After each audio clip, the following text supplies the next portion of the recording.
La historia de la física atómica.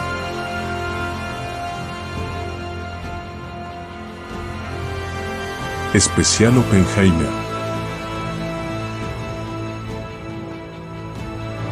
Segunda parte.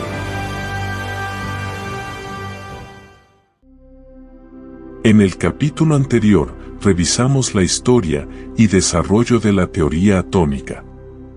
Desde sus primeras concepciones en la antigua Grecia, con las ideas y postulados de Empédocles, que nos mostraba un escenario en el cual la materia estaba conformada por los 4 elementos básicos: aire, agua, fuego y tierra, la que se conoció como teoría continuista.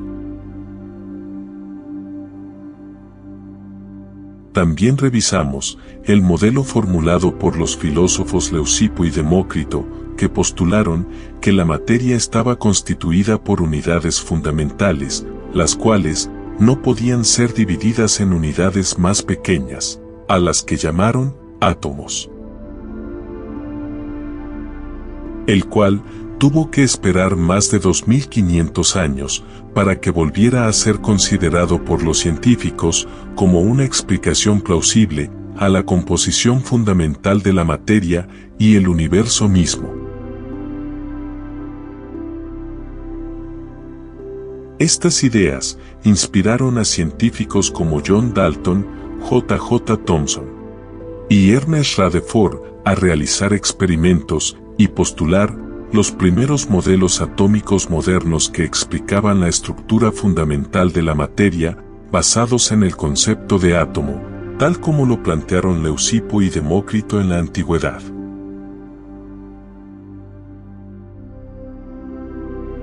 Sin embargo, a pesar de que el modelo nuclear de Rutherford explicaba los resultados del experimento de la lámina de oro, entregándonos una visión más completa del modelo postulado por Dalton y Thomson, también planteaba algunas preguntas.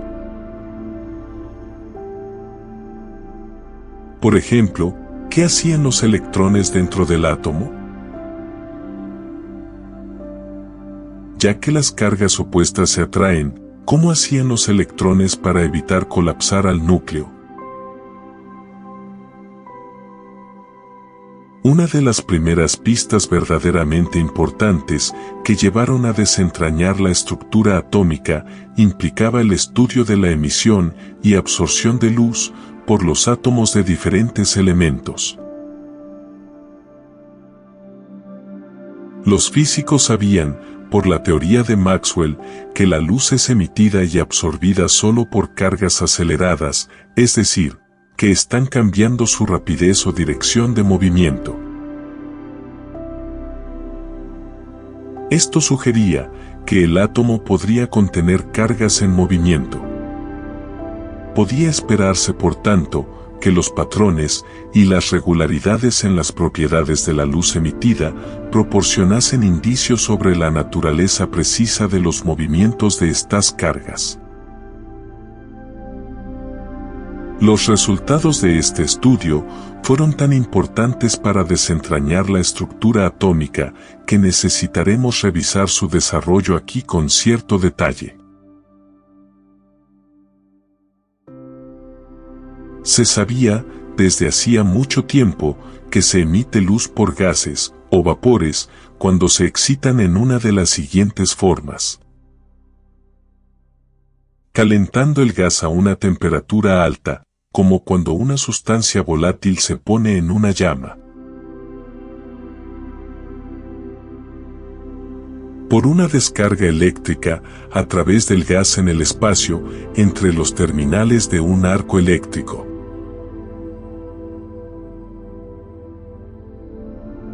Por una corriente eléctrica continua en un gas a baja presión, como en los letreros de neón. El físico Thomas Melville realizó los primeros experimentos sobre la luz emitida por varios gases excitados en 1752.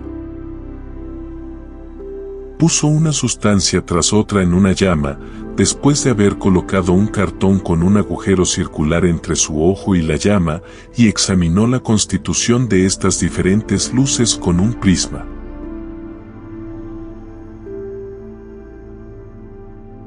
Melville descubrió que el espectro de luz visible de un gas caliente, de un solo elemento, era diferente del conocido espectro arcoíris de un sólido o líquido caliente. El espectro de Melville no era un continuo ininterrumpido de colores del violeta al rojo. Por el contrario, consistía en trozos aislados, cada uno con el color de esa parte del espectro continuo en el que se localizaba. Había espacios oscuros o, dicho de otra forma, faltaban colores entre los trozos. Más tarde, se generalizó el uso de una ranura estrecha a través de la cual se dejaba pasar la luz. Los trozos de color de Melville se convirtieron en líneas. Estos espectros muestran que la luz emitida por un gas es una mezcla de solo unos pocos colores definidos o, en general, de subconjuntos de longitudes de onda muy restringidos. Estos tipos de espectros se denominan espectros de emisión y su estudio se conoce como espectroscopía. Melville también señaló que los colores y las ubicaciones de las líneas eran diferentes cuando se ponían diferentes sustancias en la llama. Por ejemplo, con la sal de mesa común en la llama, el color dominante era amarillo brillante. Ahora se sabe que es característico del elemento sodio. De hecho, el espectro de emisión es muy diferente para cada gas químicamente distinto, porque cada elemento químico emite su propio conjunto característico de longitudes de onda. Algunos gases tienen espectros de emisión relativamente simples. Así, la parte más prominente del espectro visible del vapor de sodio es un par de líneas amarillas brillantes. Esta es la razón por la cual, por ejemplo, la llama en una estufa de gas se vuelve amarilla cuando la sopa o cualquier líquido que contenga sal cae sobre ella al hervir. Algunos gases o vapores tienen espectros muy complejos. El vapor de hierro, por ejemplo, tiene unas 6000 líneas brillantes solo en el rango visible. En 1823, el astrónomo John Herschel sugirió que cada gas podría identificarse por su espectro de emisión característico.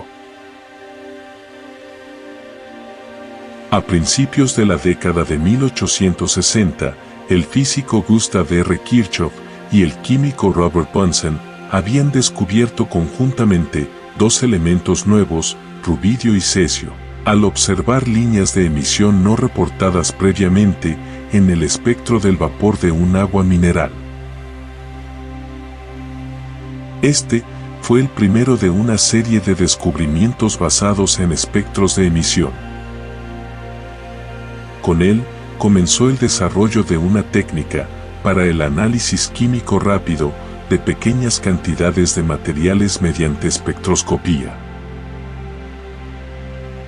A principios de los años 1900, los científicos eran conscientes de que algunos fenómenos ocurrían en una forma discreta en lugar de continua. Los físicos Max Planck y Albert Einstein habían teorizado recientemente que la radiación electromagnética no solo se comporta como una onda, sino que a veces también como partículas llamadas fotones. Planck estudió la radiación electromagnética emitida por objetos calientes y propuso que la radiación electromagnética emitida estaba cuantizada, pues la energía de la luz solo tenía valores dados por la siguiente ecuación. La energía del fotón es igual a n por h por nu, donde n es un entero positivo, h es la constante de Planck y nu es la frecuencia de la luz que tiene unidades de 1 dividido por segundo. La idea parece ser una buena base para un modelo útil de la estructura atómica. Pero surge un grave problema con respecto a la estabilidad de un átomo planetario. Según la teoría del electromagnetismo de Maxwell, una partícula cargada pierde energía cuando se acelera. Un electrón, que se mueve en una órbita alrededor de un núcleo, cambia continuamente su dirección, por lo tanto, también su vector de velocidad. En otras palabras, siempre está siendo acelerado por la fuerza eléctrica centrípeta. El electrón, por lo tanto, debería perder energía emitiendo radiación, por lo tanto, acercarse constantemente al núcleo. En muy poco tiempo, el electrón que pierde energía se termina precipitando en el núcleo. Según la física clásica, la mecánica y el electromagnetismo, un átomo planetario no sería estable durante más de una fracción muy pequeña de un segundo. Con todo, y a sabiendas de esta dificultad, insalvable desde el punto de vista clásico, la idea de un átomo planetario era muy atractiva.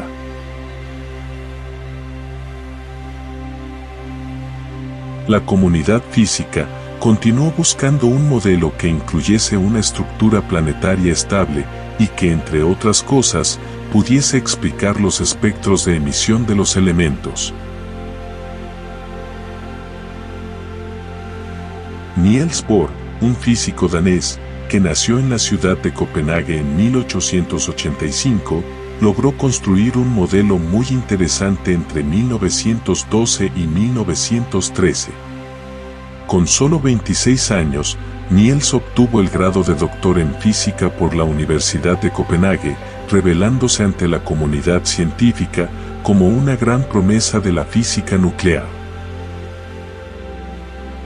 Esta primera y humilde reputación le consiguió un puesto de investigador en el prestigioso laboratorio Cavendish de la Universidad de Cambridge, donde trabajó bajo la tutela de Joseph Thomson, descubridor del electrón. Sin embargo, la falta de interés que demostraba el físico ante el trabajo de Bohr provocó que este último emigrase hacia el noroeste del país y se instalase en la Universidad de Manchester, en donde se puso al cargo del prestigioso físico Ernest Rutherford. El trabajo mano a mano en el laboratorio provocó que entre ambos científicos se forjara una estrecha amistad y unas ansias de colaboración para encontrar una explicación a lo que sucedía realmente en el átomo. En 1913, en un alarde de audacia, Bohr planteó la que sería la solución a los problemas que atormentaban a Rutherford y, a su vez, el nacimiento de un nuevo punto de vista para la física cuántica. Este modelo se conoce como modelo de Bohr o modelo cuántico del átomo, ya que incorporó con éxito la idea cuántica de Einstein y Planck. Este modelo fue ampliamente reconocido como una gran victoria.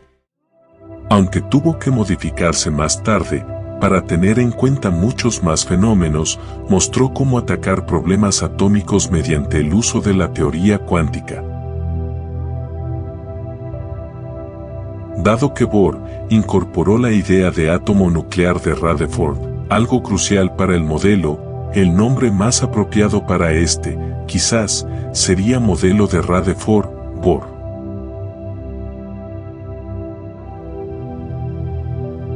Bohr introdujo dos nuevos postulados. Específicamente, para explicar la existencia de órbitas de electrones estables y espectros de emisión diferentes para cada elemento. Estos postulados pueden expresarse de la siguiente manera. Número 1. contrariamente a las predicciones de la física clásica, que después de todo había sido probada solo para circunstancias relativamente a gran escala. Existen estados para un sistema atómico en el que no se emite radiación electromagnética a pesar de la aceleración de las partículas cargadas, que en este caso serían los electrones. Estos estados se denominan estados estacionarios del átomo. Número 2. Cualquier emisión o absorción de radiación, ya sea como luz visible u otra radiación electromagnética, corresponde a una transición repentina de la carga entre dos de estos estados estacionarios. La radiación emitida o absorbida tiene una frecuencia, F, determinada por la relación H por F es igual a energía del estado final menos la energía del estado inicial. En esta ecuación, H es la constante de Planck, y E sub I y E sub F son las energías del átomo en los estados estacionarios, inicial y final, respectivamente.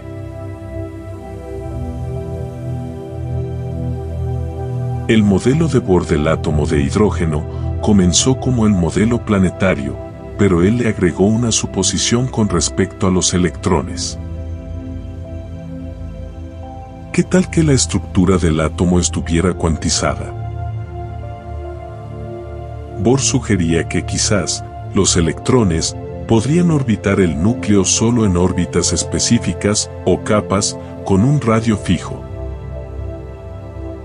Solo las capas, con un radio dado por la ecuación siguiente, estarían permitidas y el electrón no podría existir entre estas capas. Matemáticamente, podríamos escribir los valores permitidos del radio atómico como R de n igual a n al cuadrado, por R de 1, donde n es un entero positivo y R de 1 es el radio de Bohr, el radio más pequeño permitido para el hidrógeno.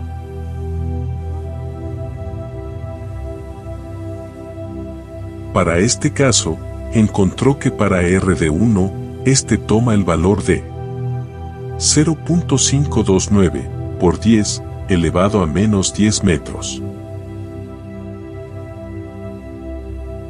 Al mantener los electrones en órbitas circulares cuantizadas alrededor de un núcleo cargado positivamente, Bohr fue capaz de calcular la energía de un electrón en el n-ésimo nivel de energía del hidrógeno, de modo que E sub n es igual a menos 1 dividido por n al cuadrado, por 13.6 electronvolt, en el que la energía más baja posible, o energía del estado base de un electrón de hidrógeno, E de 1, es 13.6 electronvolt.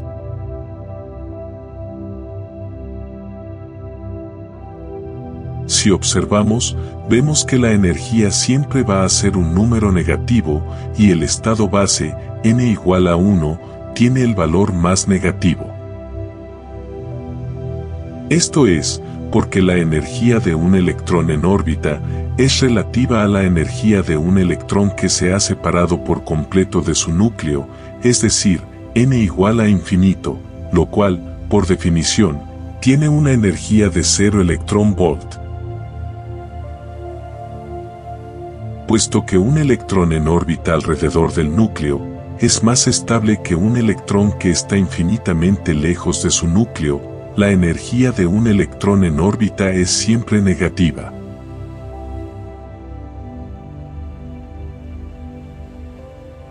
Ahora Bohr podía describir el proceso de absorción y emisión en términos de la estructura electrónica.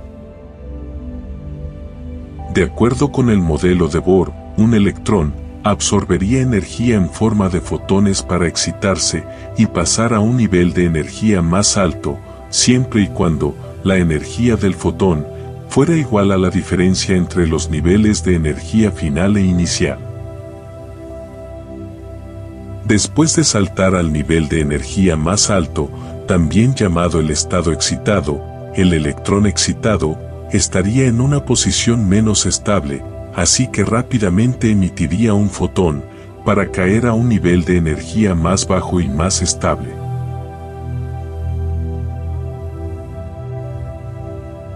Los niveles de energía y transiciones entre ellos se pueden ilustrar usando un diagrama de niveles de energía, como el ejemplo anterior, que muestra a los electrones cayendo al nivel n igual a 2 del hidrógeno. La energía del fotón emitido es igual a la diferencia en energía entre los dos niveles de energía para una transición particular. La diferencia de energía entre los niveles de energía n alto y n bajo se puede calcular usando la ecuación para E de n de la sección previa.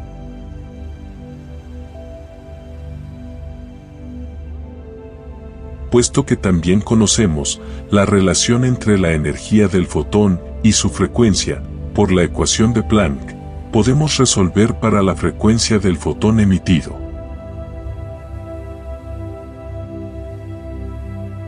También podemos encontrar la ecuación para la longitud de onda de la radiación electromagnética emitida usando la relación entre la velocidad de la luz c, la frecuencia nu y la longitud de onda lambda. Por tanto, podemos ver que la frecuencia y la longitud de onda del fotón emitido depende de las energías de las capas iniciales y finales de un electrón en el hidrógeno.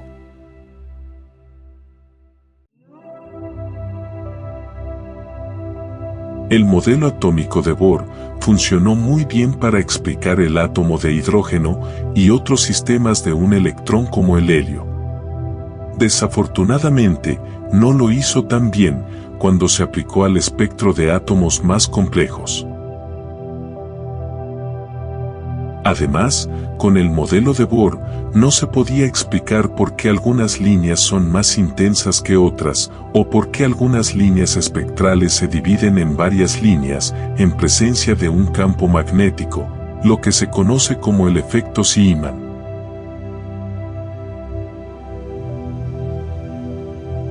En las siguientes décadas, el trabajo hecho por científicos como Erwin Schrödinger mostró que se puede pensar que los electrones se comportan como ondas y como partículas. Esto significa que no es posible saber tanto la posición del electrón en el espacio como su velocidad al mismo tiempo, un concepto que es expresado más precisamente en el principio de incertidumbre de Heisenberg. El principio de incertidumbre contradice la idea de Bohr de que los electrones existen en órbitas específicas con una velocidad y radio conocidos. En lugar de eso, solo podemos calcular probabilidades de encontrar electrones en una región particular del espacio alrededor del núcleo. El modelo mecánico cuántico moderno podría sonar como un salto grande desde el modelo de Bohr, pero la idea clave es la misma: la física clásica no es suficiente para explicar todos los fenómenos a nivel atómico. Bohr fue el primero en reconocer esto, al incorporar la idea de cuantización en la estructura electrónica del átomo de hidrógeno, y de ese modo, fue capaz de explicar el espectro de emisión del hidrógeno, así como otros sistemas de un electrón. Con sus planteamientos, Bohr no solo consiguió poner fin a la incertidumbre que rodeaba a la realidad del átomo, sino que puso sobre la mesa la necesidad de que la física tuviera un nuevo enfoque, pues muchos conceptos ordinarios podrían quedar obsoletos más allá del punto de vista de la mecánica clásica. Bajo este criterio, Bohr estableció, en el año 1923, el principio de correspondencia, bajo el cual afirmaba que la mecánica cuántica debería adaptarse a la física clásica, cuando se estudiaban sistemas macroscópicos, es decir, fenómenos no subatómicos.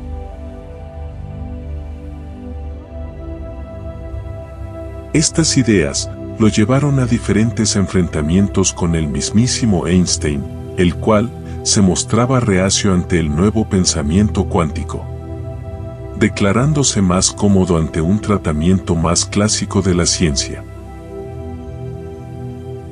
En una serie de cartas intercambiadas entre los físicos, Einstein alegaba que el pensamiento cuántico se acercaba más al desorden y al caos, lo cual implicaría un catastrófico universo, basado en el azar desde su nivel subatómico, así como realizaba diferentes críticas al principio de complementariedad.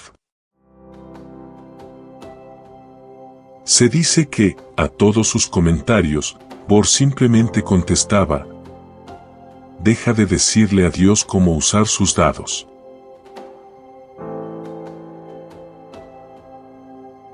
Durante la Segunda Guerra Mundial, la ocupación alemana de Dinamarca supuso un antes y un después para la vida de este físico. La presión de los nazis y su condición de judío lo obligaron a tener que exiliarse casi de un día para otro para proteger su vida. De Copenhague viajó a Suecia y de allí emigró finalmente a Estados Unidos, donde el gobierno norteamericano lo captó para el proyecto Manhattan, el plan de construcción de la bomba atómica, bajo el mando de Robert Oppenheimer. Su papel fue clave dentro del desarrollo de la bomba, pero, tras la primera explosión, se negó a continuar en el proyecto, manifestando su temor ante el futuro de la sociedad tras una segunda construcción.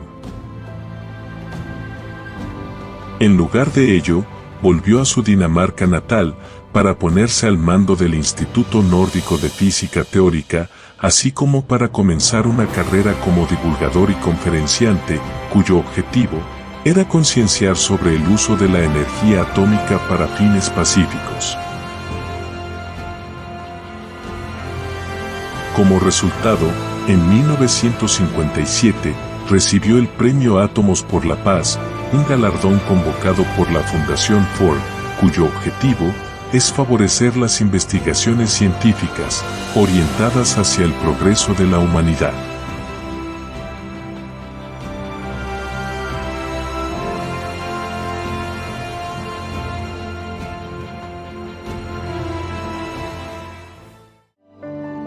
Te invitamos a compartir el contenido de nuestro canal.